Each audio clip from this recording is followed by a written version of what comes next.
சுவாமிநாதன் தான் வரும். சுவாமிநாதன், விஜய் இதை ஒரு கேபினட் மீட்டிங்கில் சொல்ல வேண்டிய அவசியம் என்ன? அட் த பேக்ட்ராப் எதிர்கட்சிகள் குறிப்பாக திமுக அதிமுக வைக்கக்கூடிய வாதங்கள், இல்லை சார் இங்கே இருக்கு ஊழல் குற்றச்சாட்டுகள் இருக்குன்னு அவங்க சில பட்டியலை போடுறாங்க, இதற்கு நடுவில் அமைச்சர்களாக இருந்தாலும் அப்படின்னு கடுமையான ஒரு எச்சரிக்கையும் விஜய் விடுறார். இதை நம்ம முதல் கட்டமாக ரெண்டையும் பொருத்தி பார்த்து எப்படி புரிஞ்சுக்கணும்? ரெண்டாவது அவர் ஒரு விஷயம் சொன்னார், ஆட்சி மாற்றம் புதியதாக ஒருவர் வந்திருக்கிறார்கள், அதனால அதனுடைய வெளிப்பாடு நீட்சியாக கூட இருக்கலாம்ன்றார். இல்ல, பொதுவா ஊழலை பொறுத்தவரை விஜய் அவர்களுக்கு சில எண்ணங்கள் இருக்கிறது, ஊழல் இல்லாத ஒரு நல்ல அரசு கொடுக்கணும் அப்படின்னு. ஆனா களத்துல அதற்கான விஷயங்கள் நடக்குதா அப்படிங்கிறதுல அவருக்கு சில ஐயப்பாடுகள் வந்து விட்டது. அதுதான் இது முதல்ல வெளிப்படுத்துகிறது. நீங்க கிட்டத்தட்ட ஒரு அமைச்சரவையை கூட்டி ஊழல் இருந்தால் கடுமையான நடவடிக்கை, யாராக இருந்தாலும் பார்க்க மாட்டேன், நம்ம ஊழலை ஒழித்துட்டோம்னு பேசியிருக்கிறார். கடந்த சில தினங்களுக்கு முன்புதான் பேசியிருக்கிறார், ஊழல் மட்டுப்பட்டு விட்டது, நாங்க ஊழலை ஒழிச்சிட்டோம்னு பேசுறாரு. ஆனா அமைச்சர்களை கூப்பிட்டு நீங்க வந்து இந்த மாதிரியான விஷயங்களை சொல்வது என்பதன் வழியா அவருக்கு சில சந்தேகங்கள் எழுந்திருக்கலாம். ஏன்னா தொடர்ச்சியான நிகழ்வுகள், ஒரு தாவேக்காவில் இருக்கக்கூடிய ஒரு சாதாரண ஒரு ஊராட்சியினுடைய பஞ்சாயத்து தலைவர் அவரே 1,30,000 ரூபாய் லஞ்சம் வாங்கிய விவகாரத்துல தொடங்கி பழனி விவகாரம் வரைக்கும் பல சர்ச்சைகள் தொடர்ந்து வந்து கொண்டே இருக்கிறது. அப்ப அவர் ஒரு நல்ல அரசு கொடுக்க வேண்டும் என்று நினைத்து வந்தவர். அந்த ஒரு பதட்டத்தில் கூட அவர் அதை சொல்லியிருக்கலாம், ஒரு எச்சரிக்கையாக சொல்லியிருக்கலாம். மற்றபடி இவர்கள் சொல்வதை போல ஊழல் முற்றிலும் ஒளிந்து விடவில்லை, அது வந்து மாற்றமே இல்லை. இன்னொன்னு மிக முக்கியமா சில அச்சமூட்டி இருக்காங்க சில ஊழல் அதிகாரிகளுக்கு ஒரு கடைநிலை அளவுல. அதுதான் நான் சொல்றேன், ஒரு வாட்ஸ்அப் நம்பரை கொடுத்து இந்த நம்பர்லயே நீங்க புகார் கொடுக்கலாம் அப்படின்னு சொல்றப்ப இயல்பாகவே அது மக்கள் கிட்ட அதிகமான அளவுல பகிரப்படுது. அப்ப சாதாரணமா நீங்க ரெஜிஸ்ட்ரேஷன் ஆபீஸ்ல நீங்க ஊழல் மட்டுப்பட்டு இருக்கு, அதையும் நான் சொல்லிதான் ஆகணும். நீங்க சார்பதிவாளர் அலுவலகத்திற்குள்ள போனா முன்னாடி எல்லாம் ஒரு பணம் கொடுத்தால்தான் சில பத்திரங்கள் பதியப்படும் அப்படிங்கிற இடத்துல இருந்து இன்னைக்கு அதனுடைய வடிவம் மாறி இருக்கு. அது நான் இப்ப இந்த ஷோக்கு வரதுக்கு முன்னாடி ஒரு பத்திரப்பதிவுத்துறையில இருக்கிற ஒரு நண்பர்கிட்ட பேசுறேன்.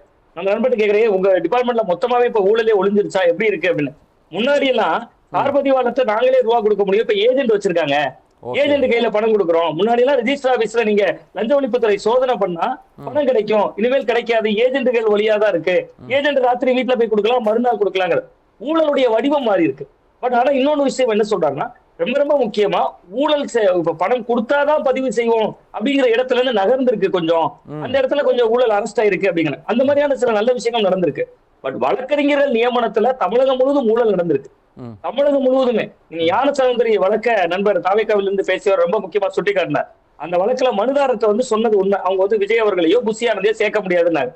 அதை விட முக்கியமா விழுப்புரம் டிஸ்ட்ரிக்ட் கலெக்டரை சேர்த்திருக்காங்க. நீங்க விழுப்புரம் டிஸ்ட்ரிக்ட் கலெக்டரை சேர்க்கிறதுங்கிறதே நீங்க தமிழக அரசு சேர்க்கிறது தானே.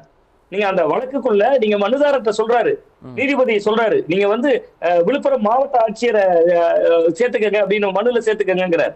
அப்ப அதுவே தமிழக அரசை சேர்க்கிறதா? நீங்க தமிழக அரசை சேர்க்கிறது என்பது விஜய் அவர்களை சேர்க்கிறதா, மாவட்ட நிர்வாகத்தை சேர்க்கிறது.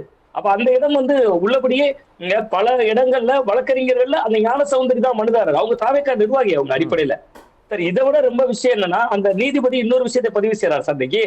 திமுக அதிமுகவில இருந்து, அதாவது மாற்றுக் கட்சியில இருந்து வழக்கறிஞர்கள் போட்டிருக்காங்க, அரசு வழக்கறிஞர் போட்டிருக்காங்கன்னு அவர் முக்கியமான ஒரு இடத்தை தொடராரு. இன்னைக்கு அந்த வழக்குல அந்த நீதிபதி வந்து முக்கியமான ஒரு இடத்தை தொடராரு. அப்படின்னா ஊழல் இல்லைன்னு தானே அர்த்தம். திமுக அதிமுக தகுதியின் அடிப்படையில எல்லா கட்சியில இருந்தும் எல்லா நபர்கள் இருந்து போட்டிருக்காங்களே, அது தகுதியின் அடிப்படையில் போட்டாங்களா அல்லது அது எந்த அடிப்படையில் போடப்பட்டதுங்கிறதா வினா, வழக்கினுடைய வினா. அப்ப நம்ம வந்து கிட்டத்தட்ட அப்ப அந்த மாதிரியான வழக்கறிஞர்கள் நியமனம் போன்ற விஷயங்கள்ல தெள்ள தெளிவா ஏற்கனவே திமுக. சுவாமிநாதன், இதுல இன்னொரு விஷயமும் கவனிக்கணும். சமீபத்தில் பார்த்தோம், தனியார் பள்ளிகளுடைய அந்த கூட்டமைப்புல வந்து நாங்க எப்படி அதுக்கு பர்மிஷன் வேணும். இன்னைக்கு மாலை நம்ம பார்த்திருக்கோம், தனியார் பேருந்து இயக்குநர்கள் வந்து உரிமம் பெற்றது கூப்பிட்டு கொடுத்தாங்க சார், ஒண்ணுமே இல்லை சார் அப்படின்றதையும் சொல்லியிருக்காங்க. ஸோ நாம வந்து ஒரு கடிவாளம் கட்டி தான் நம்ம இதெல்லாம் பார்க்குறோமா, இல்லை பறந்து விரிந்து பார்க்கணுமா? இல்ல, நிச்சயமா சார். அந்த பார்ட்டி ஃபண்ட் கலாச்சாரம் ஒழிச்சிருக்காங்க. நீங்க அந்த பார்ட்டி ஃபண்ட் அவர்கள் குறிப்பிட்டாங்கல்ல, நீங்க மொத்தமா கட்சி நிதிங்கிற போர்வேலையாக இருக்கலாம். நான் என்ன சொல்றேன், ஊழல் எங்கெல்லாம் பண்ணுனா வெளியே தெரியாதோ அந்த துறைகள்ல இருக்குங்கிறேன். நீங்க மக்களோட நேரடி தொடர்புடைய துறை இல்ல. இப்ப நீங்க அரசு வழக்கறிஞர் நியமனம்லாம் யாருக்கு தெரியும்? அந்த அந்த விதத்துல எப்படி தான் அரசு வழக்கறிஞர் ஆனோம் என்பது அரசு வழக்கறிஞருக்கும் அவரை நியமித்தவருக்கும் தானே தெரியும். வெளியில மக்களுக்கு அது எந்த பாதிப்பையும் ஏற்படுத்தாது. அதுதான் சொல்றேன், நீங்க வந்து ஊழல் என்பது இருக்கு, அதனுடைய வடிவம் மாறி இருக்குங்கிற. நீங்க முற்றிலும் ஒழிக்க முடியாது. அது ஒரு புதிய கவர்மெண்ட் வந்திருக்காங்க, விஜய் அவர்களுக்கு அந்த நல்லெண்ணம் இருக்கு, இயல்பிலே இருக்கு. நம்ம ஊழல் இல்லாத ஒரு நல்ல அரசை கொடுக்கணுங்கிற ஒரு பதட்டமும் எதிர்பார்ப்பும் அவருக்கு இருக்கு. பட் அது கடைக்கோடி வரை போய் சார், நீங்க சாதாரண அவருடைய அந்த எச்சரிக்கை எந்த அளவுக்கு எதிரொலிக்கும் எதிர்பார்க்கறீங்க? ஏன்னா ஒரு கேபினட் மீட்டிங்ல சொல்ற இடம் அதுதான் ரொம்ப முக்கியம். அது எப்படி எதிரொலிக்க போகிற, சொன்ன கண்டென்ட் எப்படி எடுத்துக்க போறாங்க? இல்ல, அது முதல்வர் விஜய் அவர்களே சொல்றதுனால அதனுடைய வேல்யூஸ் கொஞ்சம் அதிகமா தான் இருக்கும். ஏன்னா கிட்டத்தட்ட அந்த அமைச்சரவையிலேயே செங்கோட்டையன் அவர்களை தாண்டி மற்ற யாருமே அனுபவமே இல்லாதவர்கள்.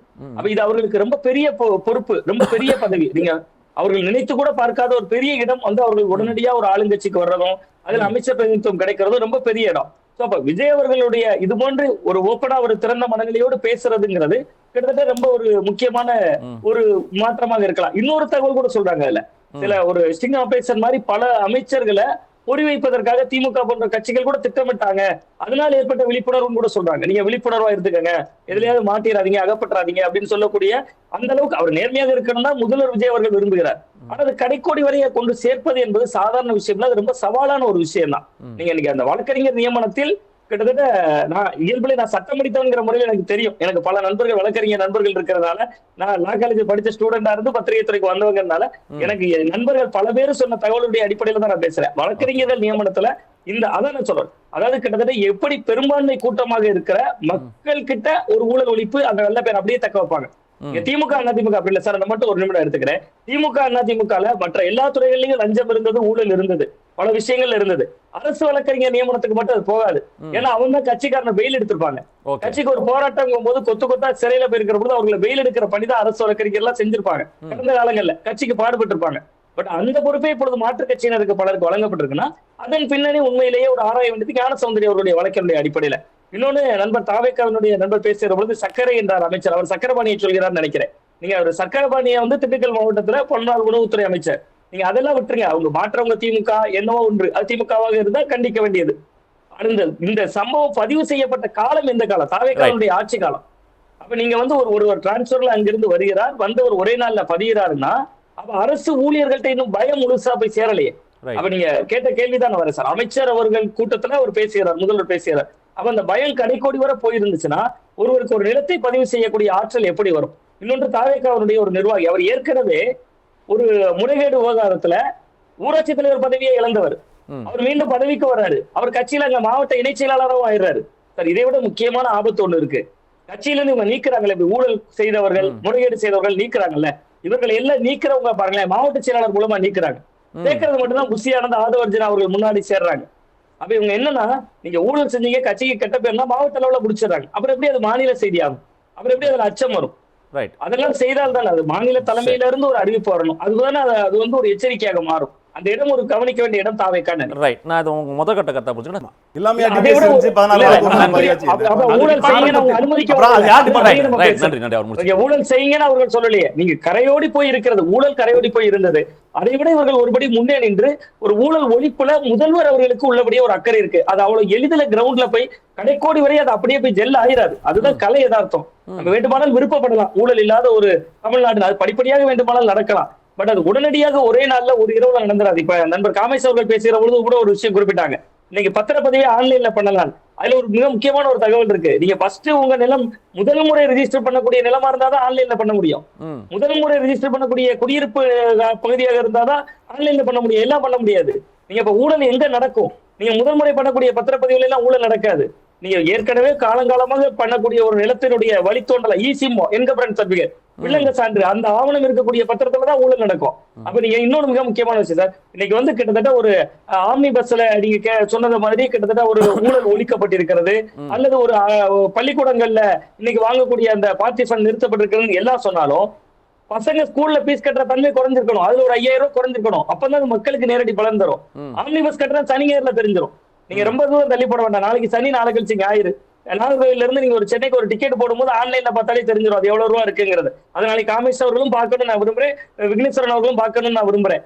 ஏன்னா நாளைக்கே தெரிஞ்சிடும். ரொம்ப தள்ளிலாம் நீங்க போய் தெரிய வேண்டிய அவசியம் இல்லை. சனி ஞாயிறுல பார்த்தாலே தெரிஞ்சிடும், பண்டிகை காலங்கள்ல பார்த்தாலே தெரிஞ்சிடும். அப்ப நீங்க கொடுக்கக்கூடிய ஒரு செயல் திட்டம் ஊழல் ஒழிப்புங்கிறதுல தாவேக்காவுக்கு இருக்கக்கூடிய அந்த அக்கறை அல்லது கவனம்ங்கிறது கடைக்கோடியில போய் சேருதாங்கிற பாக்குறதுல கவனமும் அக்கறையும் செலுத்தணுங்கிறது.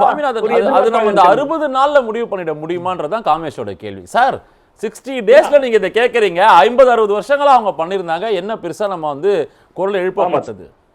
ரொம்ப முக்கியமான ஒரு கேள்விதான் சார். ஆனா 60 ஆண்டுகளாக இருக்கக்கூடிய கட்சிகளை 75 வருடம் கொண்ட பவள விழா கட்சியை 30 ஆண்டுகளுக்கு மேல ஆண்ட அதிமுகவை 2 ஆண்டுகள்ல தொடங்கின கட்சியால வீழ்த்த முடிகிற பொழுது 60 நாள்ல ஊழலை அவர்களால் ஒழிக்க முடியும்னு மக்கள் எதிர்பார்க்கிறாங்க. அதுதான் எங்க பிரச்சனை. ஏன்னா மக்கள் கிட்ட ஊழல் ஒழிந்து விட்டதுன்னு இவர்கள் சொன்ன பிரச்சாரமாக இருக்கலாம். இன்னொன்னு அவங்களே சொல்றாங்கல்ல, நீங்க அரசு அலுவலகங்களுக்கு போனா எங்க அண்ணன் இருக்காரு, ஊழல் யாராவது செஞ்சாங்கன்னா சொல்லுங்க அப்படிங்கக்கூடிய அளவுல சொல்றது, அந்த வாட்ஸ்அப் நம்பர் வெளியிடுறது, இதனுடைய நீட்சியா நீங்க மக்கள் எதிர்பார்ப்பு மிகுதியாக வைக்கிறதுக்கு காரணமே தாவேக்காதான். அவர்கள் தரப்புல இருந்து மிகுதியாக சொல்றாங்க. அது கிரவுண்ட்ல இருக்கா அப்படிங்கறத கொஞ்சம் அவர்கள் கன்சிடர் பண்ணணும், போய் பார்க்கணும் அப்படின்னு தான் சொல்றேன். அந்த அடிப்படையில் தான் அது வந்து கிரவுண்ட்ல ரியாக்ட் ஆகும்னு பாக்குறேன். ரைட், ரொம்ப நன்றி சுவாமிநாதன். நான் காமேஷ்ட தான்